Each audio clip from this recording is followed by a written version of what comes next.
I feel like there's a cool update when it comes to Hedera. And what is that? Even though nothing I say is financial advice, not too long ago, when it comes to the Hedera Foundation account on X, they sent out a post. And that post was stating how when it comes to Ubix, a new stablecoin clearing platform supporting Hedera has closed a $10 million seed funding round.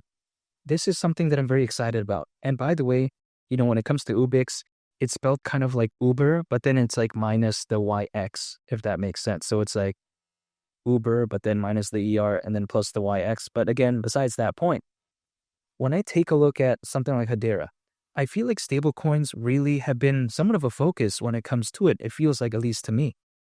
And this is something that I like because when we take a look at a bunch of other projects out there that are focused on, let's say trying to, kind of enter the stablecoin space, a lot of them that I see, they're trying to use traditional blockchain technology. Nothing wrong with that, in my opinion.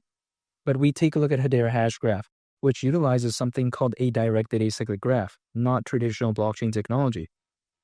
So in my opinion, because by nature, in theory, a directed acyclic graph typically consumes way less energy, like for instance, allegedly per transaction on average, something like Hedera consumes less energy than something like Avalanche, Algorand, Solana, Ethereum, and a bunch of others. This is how amazing something like a directed acyclic graph could hypothetically be. Not to mention improved data storage. Typically, it's a lot more scalable. Like for instance, Hedera's native services can reliably scale up to 10,000 transactions per second and even beyond.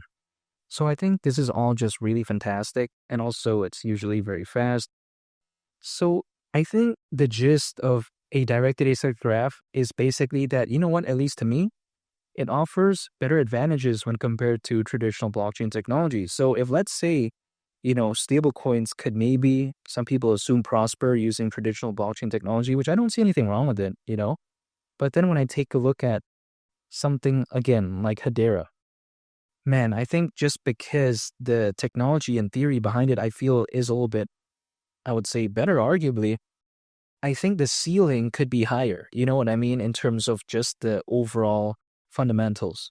Because again, we take a look at the speed, the scalability and whatnot.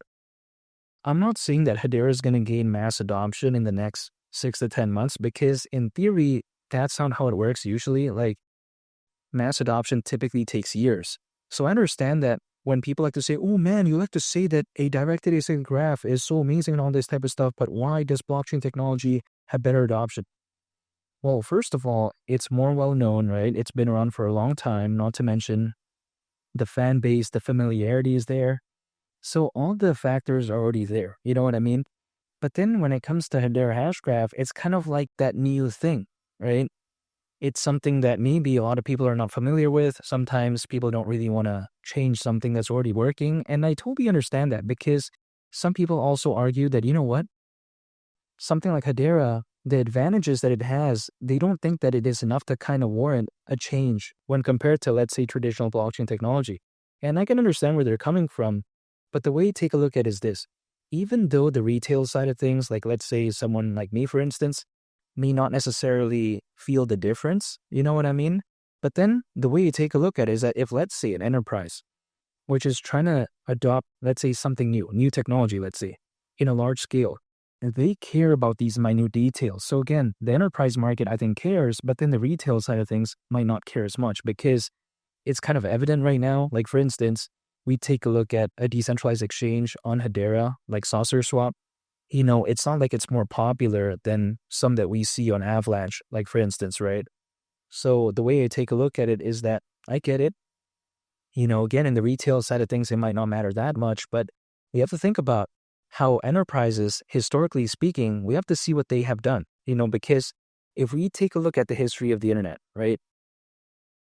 If we take a look at what really fostered the growth of it, in theory, arguably, I would say it is enterprise adoption, because I feel like the retail market, it could help it. I'm not saying it can't, right? But then I feel like there's a little bit of a kind of this barrier that, could maybe be crossed once institutions, enterprises step in, because they have the capital, they have the volume, and they have the resources to really facilitate growth at a much larger scale. Like for instance, when enterprises really adopted the internet, take a look at how amazing the growth was when it comes to that. Will it be the same when it comes to, let's say, traditional blockchain technology and also a directed acyclic graph? Actually, in a sense, in theory, I would say yes, because take a look at blockchain technology. When a lot of enterprises stepped in, take a look at just how much more, I would say, bullish the outlook is, right? Especially as of right now. I get it. When it comes to the markets overall, it's not necessarily doing the best. But if we take a look at just the crypto space in a vacuum, like in and of itself, I feel like the factors are way more bullish than back then, actually, like even when compared to the 2021 bull run, in my opinion, even though we haven't seen an altcoin season like that yet, in theory, I just kind of feel like the factors surrounding the space overall is in theory more bullish. So again, Hedera is not necessarily something that might seem too cool or interesting to the retail side of things, but I think when it comes to the advantages that it may have, let's say over other projects that may be using traditional blockchain technology, I think, again, these enterprises might care. So I think in the very long term, Hedera is something that I would hypothetically like to believe in because, again, it's so unique. It's so interesting. I just think that it's really kind of different. And this is why, in theory, I'm not going to give up when it comes to Hedera. I still believe in it. And when it comes to the idea of $3 during this born, that really wouldn't surprise me whatsoever because if it were to go to that price, considering current circulating supply, market cap at that point would be around $127 billion, which is around a 20x from here. So it's not like HBAR moved that much, or pretty much not really at all, kind of in the grand scheme of things ever since my last video.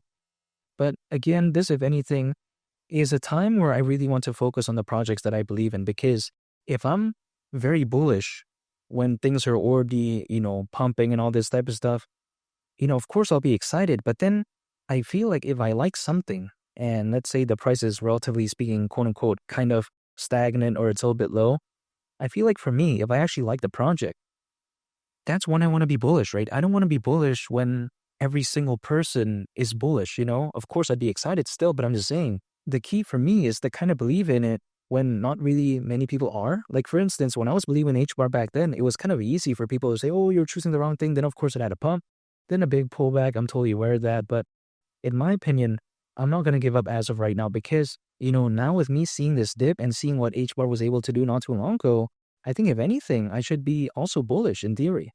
Now, nothing I say is financial advice, but the market, it's going to wake up when it wants to, because I think no matter how bullish the outlook is when it comes to, altcoins and whatnot, I feel like no matter how bullish that is, if the market isn't like bullish in and of itself, like in the grand scheme of things, I don't think it would allow for it to really showcase what it's capable of in theory.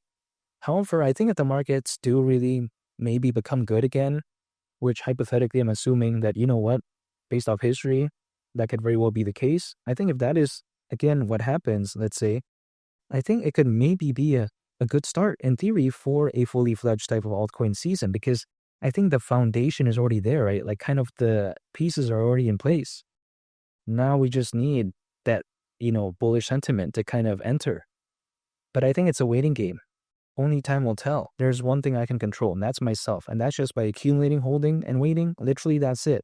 And make sure to subscribe if you gain value from this video. Greatly appreciate it. It's only the captain, and I'll catch y'all on the next one. Peace. Bye.